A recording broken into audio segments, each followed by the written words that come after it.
Would anyone like to come in for a noonday movement snack? Second one of the day, 2 of 3. If any of you are confused by the pre-message today, we all get a bit confused sometimes. We've got quite a few switches and swaps this week. So Cal's put out the pre-message, but you've actually got me. Today I am continuing our theme of feeling warm, wobbly or breathy. Oh, it could be all 3. So 1, 2, all 3 of those, and depending on the movement you might feel a different response to that. So warm is probably going to come with all of them because you're moving a bit more. Wobbly is gonna come with anything that challenges your balance. This is comfortably wobbly, of course, and this can be in standing postures, or it might be your seated balance. And breathy refers to those ones where we get just the requirement for deeper breaths. So again, warm, wobbly or breathy, or there might be some can't quite reachy in here today as well. Chris, good morning. Maddie, good morning. And Ian, good morning. Ian, so far so good. Does that mean the day so far so good? Or something specific? Tell me. So far so good in that you're here. I am really ghostly today. It's because I tried to get the backdrop fairly clear, and the backdrop in this room is that wall. So blue shirt against white wall, but I'm opposite a window, as you can see here in the mirror. So you kind of get this. When the sun goes down a bit, my colour gets a little bit better, little bit. Anyway, good afternoon. I can see people are now arriving. How are you? How's it going for you? I know we're all kind of easing our way back into what was usual life. Not that I think my life will ever resume to how it exactly was. It's raining Cruden Bay. That's pretty usual. No change there, Super G. If you have returned to some structured exercise in the community, do let us know. I know some of you have done that, have started to do that even before this week. So any reports on that, please do share. Like Ian, thank you. Hearing and feeling good. That's a good start. Now I understand what you meant by that, Ian. Thank you. I'm just glancing down at my menu of events today, just ahead of the 3, 2, 1. Good afternoon, Caris and David, I think. Great to have you in. Really regular this week, Caris. I hope everything went okay for you both yesterday. You gave us a little message yesterday about events of yesterday, so best to both of you. Wendy, sun has been out. Wendy, how did you get on yesterday with your session? Back into the community. Thumbs up, thumbs down, elated. Is it everything you wanted to be? And was everyone just the same as the last time you saw them? Hello, Diane Edwards is in. Well, I've got some minute moves for you today, folks. When I say minute moves, obviously you don't have to do them for a whole minute. It just kind of gives you the sense of this snippet of movement or series of movements or movement pattern, perhaps, that we kind of repeat a few times just to rehearse and get that range of motion, steady, comfortable. Everything is can-doable in these movement snacks. What are you telling me, Vivian? Washing done and outside, blowing in the wind. First time back at Pilates yesterday. How did it go? How did it go? How did it feel? How did it feel, Vivian? Come on, give us some words. Let me have a look at the time. I reckon we're there. Should we get it done? Let's get to this movement snack done and then deploy all of those movements and benefits on into your day. Sunny and Eastleigh, hello Pat. Yeah, you're just down the road from me, so you've probably got similar stuff to me. Grey, blue, grey, blue, grey, blue, rain, sun, rain, sun. That's the sequence. Half of the collective is still in. Beach Babe's still not here. Right. Ready, here we go, 3, 2, 1. Good afternoon, my name is Bex Townley from Later Life Training. It's me, not Kelsey. We both got a little bit confussed with what we discussed this week. You got Kelsey tomorrow noon, me today. Here we go, on our theme of, how do you feel? Do you feel warm? Do you feel wobbly or breathier? Or perhaps a little bit reachy today as well. So circ boost to start, check your areas, everything is clear.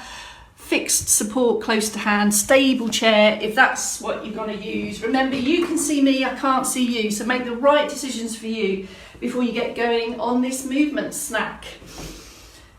All right, standing prompts for the circ boost. About hip width, comfortably hip width, not too narrow, this affects your balance, not too wide, this makes it harder to shift the weight from one leg to the other. So get yourself off to the best possible start. I had some Kenny Everett in my head then, oh my goodness. Are we comfortably here, comfortably lifted and active, and let's just get this circ boost done. It's a no frills kind of activity, it's steady, it's rhythmical, we just get it done. We just take those benefits and then move on to the other parts of the movement snack. Remain mindful of your activity through the centre. Ankles, feet and toes doing the work here, so we're pushing, we're easing the knees up, so we're distributing the effort from the bottom end pushing up and the hips here lifting up. So it's not just about flat feet picking up knees, it's really about smooth, rhythmical ankles, feet and toes. Adding in upper body moving bits as and when you're ready, using external support as you would like. If you are confident and comfortable without use of that external support, it might look like this. You might want to keep it as separate, top half and bottom half. That might help ease coordination challenges. We want to keep it moving. Here's the seated prompts. The primary aim of this circ boost is rhythmical, comfortable movement. From sit positions then into active sit. Comfortably here, anchor the buttocks, anchor the feet. If possible, have a hip walk forward so buttocks just come past centre, and then you can start the moving parts from here. Here's the shoulder, bit of left, bit of right, bring it together. How does it feel? This is the question. So we should be feeling a little bit warmer and certainly a bit more deeper breathing requirements. So take deeper breaths. This is really what's going to happen when we get this light lift of the heart rate, when we have these rhythmical, steady movements. And of course, the more moving parts that are moving, the more requirement for oxygen to all those moving parts. So this really is steady and comfortable. Your pace, not mine. So when you've had a look at the movement, then just have a go, have a look at yourself, check in with your movements rather than just looking at your device. And it should feel comfortable, flowing, and get this right combination of circ boost for you. How does that feel? Do you feel the need to do that? And as you can see, when you sit taller or you stand taller, that whole breathing position becomes more efficient to be able to lift and open the chest to get more air into the lungs. Can you feel it's comfortable, manageable? You're not out of breath or breathless, just this. And when we stop that circ boost, you're going to get this recovery, so that need for deeper breaths is going to start to drop off a little bit. That's okay as well. That is a usual response to stopping activity. All right, let's move on. Now, I've got an upper body one for you as our first minute move today. Have a look at this one, decide if you want it. Really effective and useful to break up any slumpy periods of activity throughout the day. We've done it before. It's a combo. It's a shirt off into butterfly pose.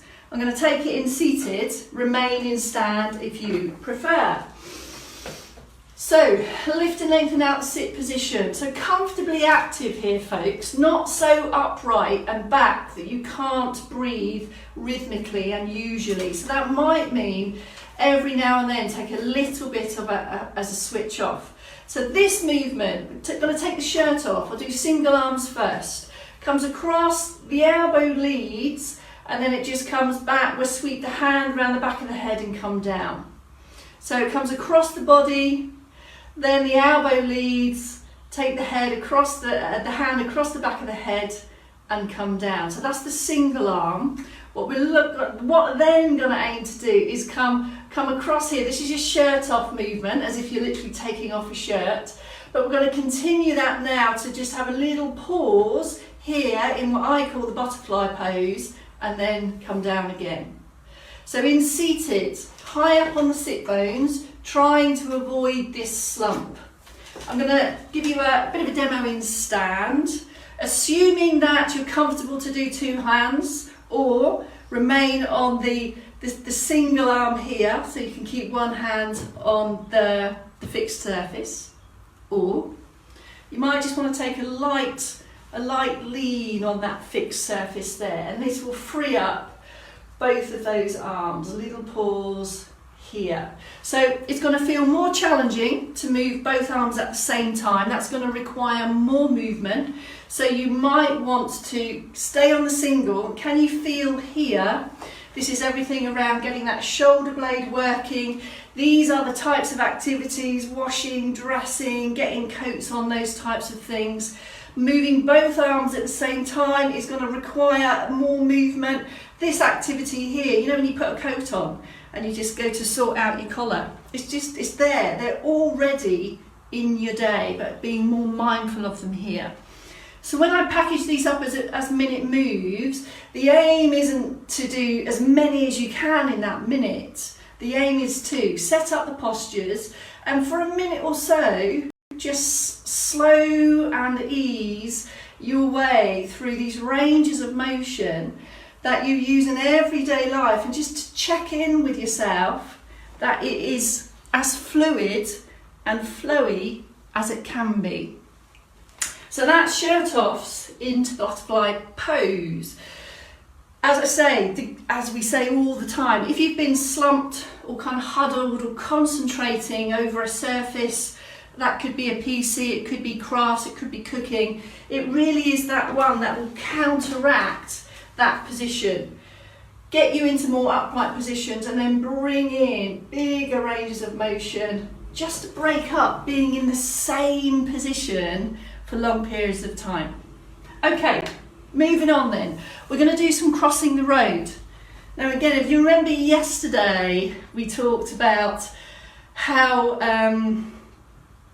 we break up movements and these movement snacks, so one particular area doesn't get too tired. So because we've just done a shouldery, trunky one, the next one I'm going to do is a lower limb one. So have a look, decide it's for you. If not, wait for the next one. So this is a little bit, I've called it crossing the road, and this one is going to get you feeling wobbly. And of course it's your job to control how wobbly you want to feel. We can rehearse it in seated as well, I'll show you that in a moment. So take up some support, because you don't know how wobbly you're going to feel. This one does involve a head turn, so if you know that the morning mobility movement snack, head turn, is good for you, and you have a comfortable movement in your neck, then this one should be okay for you. If you're not too sure, have a watch and then decide. So what we have is our crossing the road activity. And I'm only saying that, folks, to give it some application, and it really is a really good example of how we do multiple things throughout our day, and how moving the head can challenge balance. And just be aware, do we want to do that? So take your slow, steady march. Just slow it down a bit, but keep it rhythmical. Take up some external support to begin with. And as we do when we cross the road, take a slow head turn to the right, pause in the middle, as we always do, and take a slow head turn to the left, and then take a pause. So we're going to have a bit of breathy because the legs are moving rhythmically, but because we're turning the head while the legs are moving, that has potential to increase you to more wobbly. And that's for that reason that we say you use this external support. If you are comfortable to react to wobbly challenges, then of course you might not want to use that. Have a look, have a decide. Rehearse it with external support. Turn, pause, turn, pause, and then another pause. Now in seated, these kind of multiple tasks still have great application, of course, because we still need to hold upright postures and sit positions. So we're going to take a steady arm march just to get kind of both arms moving. Keep that steadily moving, and then you're going to add into that your slow head turn. and you are still going to be required to hold yourself in an upright position in sit positions there. Because the arms are moving and the head's turning, you need even more thought around keeping those shoulders down and level and keeping the postures active. Okay, how was that? So that was crossing the road and head turnings, and our 4 p.m. movement snacks very much link into those kind of wobbly type, multi-moving parts movements. How did it feel? Wobbly, wobblier? All of this should be comfortably wobbly or comfortably warm. When we challenge balance, we're thinking more wobbly than warm. So there we go. I'm posing the question, how does it feel? Right, here we go then. So we did some shirt offs into butterfly pose, and then we gave the upper body a bit of a rest. We broke that up with some leg movements in those standing activities, less activity through the shoulders. Now I'm going to go back to upper limb ones. Okay, so this is our pressing. We did push and pull yesterday, today just push. In stand, folks, just kind of take a warm-up press and push just under shoulder height. Lead with the heel of the hands. If you are in seated, there's your active sit, exactly the same. Generate your own resistance and really get the feeling of kind of purposeful push, can I say. Be purposefully pushy and, you know, a little bit of pace and then pause. So if you're going to push something in daily life, we're going to give it a little bit of momentum. So a controlled push and then release. But of course, to get the muscles feeling warmer, so to kind of get that warmth that we feel when we kind of push or resist stuff, we need something else. Now here's some options. Have a look into side. So when we take this one, I'm just pushing air, but creating my own kind of muscular tension. Here's some options. If you have a fixed stable surface, or it could be a wall, could be something slightly lower, do make sure it's fixed and it's not going to move. Again, a bit of a heel of the hand. It might be more comfortable on a piece of furniture than it is on a wall, depends how your wrists are. Soft bend in the legs, so still have lots of control and support through the bottom end, and just feel your way around an ease and a release. So just start to take the body weight, but not fully. So go through the motions of bending the elbows, pushing back, having a switch off and going again. And bit by bit, you can start to feel how the further towards that piece of furniture you are, the deeper the bend in that elbow, the greater the resistance. Other ways you can do this. In a seated position, hands to the thighs with your strong kind of upright posture position, as the drawbridge analogy that I use in the 4 PMs. There's the hands, so give your thighs a bit of a grip as well, and there's that pushing activity again. Bit of a push on the way back. You're just coming back to upright, here and here, there. Now, if you are in a longer chair or a sofa chair, or the next time that you sat on your bed, for example, we could also do this out to the side. So a comfortable extend out to the side, take a bit of a bend and a push back. Same on the other side. So place the hand at the side of the sofa, for example, or on the bed. Anchor your buttocks, take a bend and a push. So you're starting to get your functional pushing muscles working in ways that we need in everyday life. One more pushy example for you. Have a look and decide. I'm going to show you this one in standing.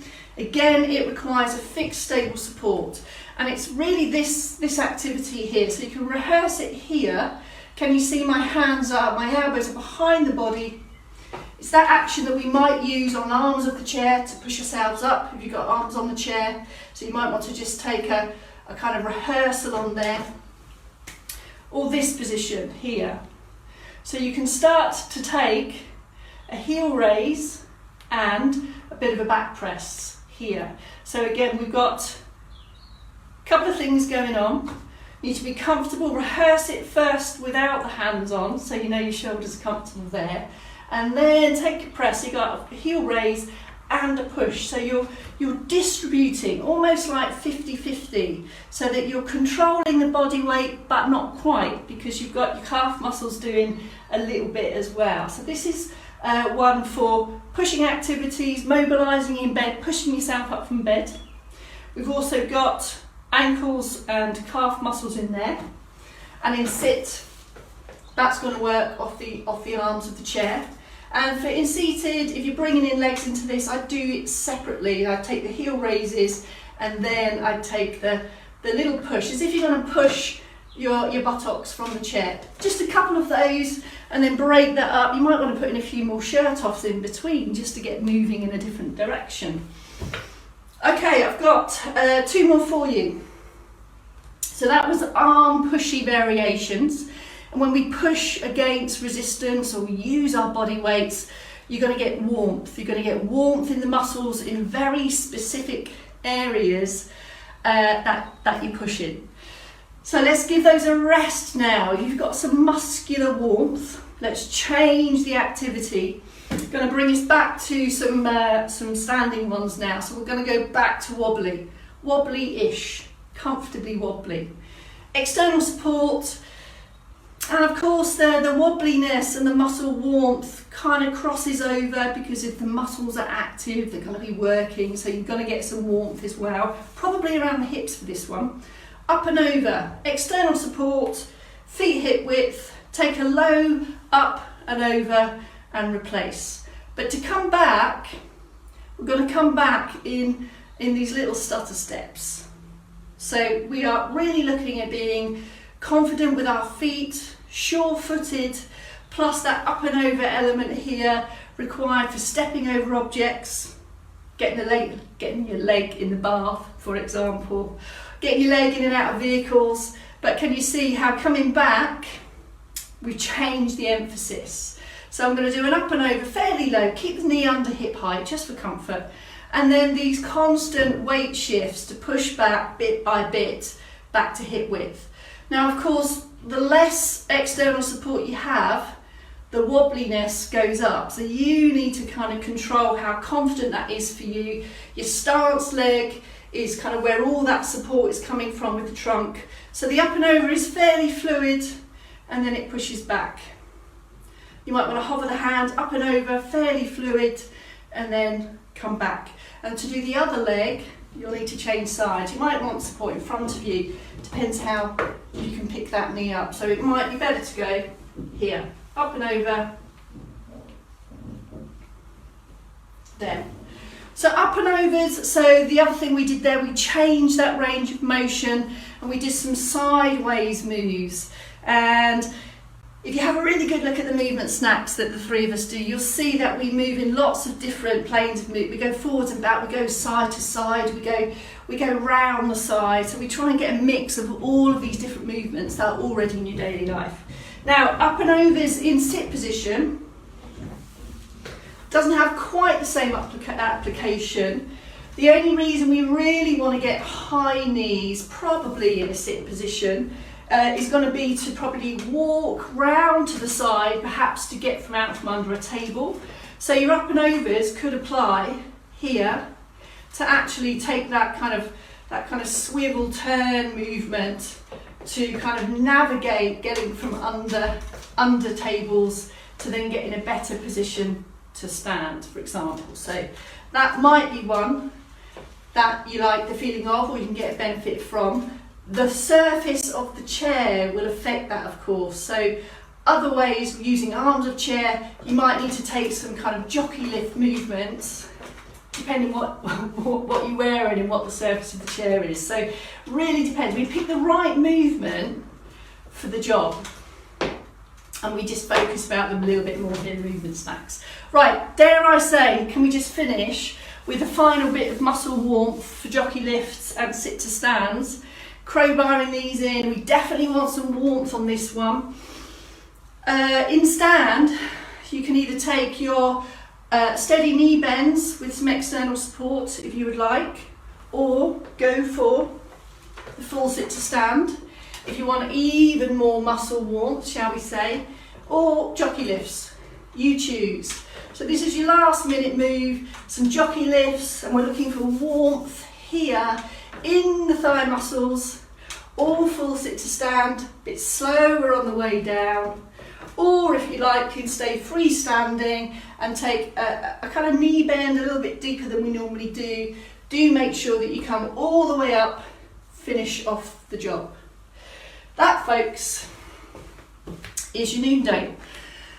How do you feel? Did you get warm? Did you feel wobbly? How was the reachiness? Kind of getting to those places as well.